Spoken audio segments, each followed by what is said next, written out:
એની નોંધ લે છે સમાજને. જય પરશુરામ. સર્વદ્વારાણી શમયમ્યા મનોરતિ નિરુદ્ય ચ મૂઢનાધાયાત્મના પ્રાણમ આસ્તિ તો યોગ ધારણા. આજે આપણા બધા જ સમાજના બધા ભાઈઓ વડીલો અને એમના ચરણારવિંદમાં વંદન કરતા મને આજે એટલો અહેસાસ થાય છે કે એમ થાય છે જાણે કેમ કોઈ સ્વર્ગમાં ના આવી ગયો. 20 વર્ષ પહેલાનો તમારી સાથેનો જે સાથ અને જે આ મીટિંગો થતી હતી અને એમાં આવતા હતા અને જે આનંદ થતો હતો એનાથી હજાર ગણો આનંદ આજ તમારા બધાની ચરણોની ચરણારવિંદ માથે ચડાવતા થાય છે અને ખૂબ આનંદ થાય છે.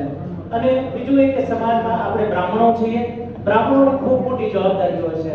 કારણ કે જે કર્મ સમજાવે એ બ્રાહ્મણ, જે ધર્મ સમજાવે એ બ્રાહ્મણ, કેમ જીવવું એ સમજાવે એ બ્રાહ્મણ, કેમ મરવું એ સમજાવે એ બ્રાહ્મણ, અને મર્યા પછી મુક્તિ કેમ આપવી એ પણ સમજાવે એ બ્રાહ્મણ.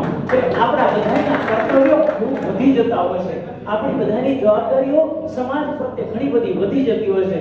એમાં આપણી ભારતની ધરતી હોય, આપણી વિદેશની કોઈ પણ ધરતી હોય અને એની અંદર માં ભૂમનો કોઈ પણ માણસ કે કોઈ પણ વ્યક્તિ જ્યારે દુઃખી હોય અને જો આપણા અંતર આત્માની અંદર જો દુઃખ ન થાય તો આપણે બ્રાહ્મણ ન કહેવાય.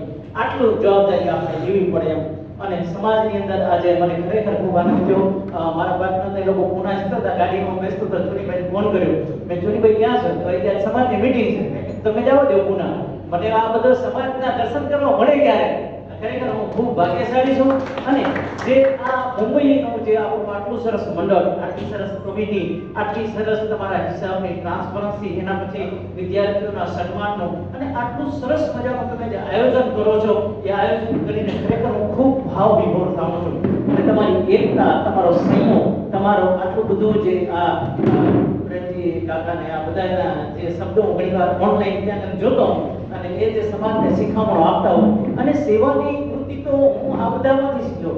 પ્રેમજી કાકાને, ગંગારામ મહારાજ, ચુનીભાઈ, આ લોકોની. અને જ્યારે કોઈ સાયન્સ હોસ્પિટલમાં આવતા હતા ને ત્યારે અમને કીધું હતા અહીંયાથી તમે ઓલા લઈ જાઓ ફોર્મ અને આ બધું એને શીખવાડ્યું અને એ શીખવાડી વિનય રહ્યું અમારે અને આટલું કામ કરી શક્યા.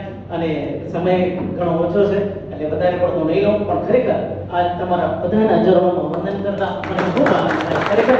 અને તમે એક આશીર્વાદ આપો કે હું મૃત્યુ પામું ને એના પહેલા એક એવી મિસાલ બની જઈએ કે જેથી કરીને એમ કે ના એક બ્રાહ્મણનો છોરો ચોપારીથી આવ્યો હતો અને એને આ કામ કર્યું. Thank you so much.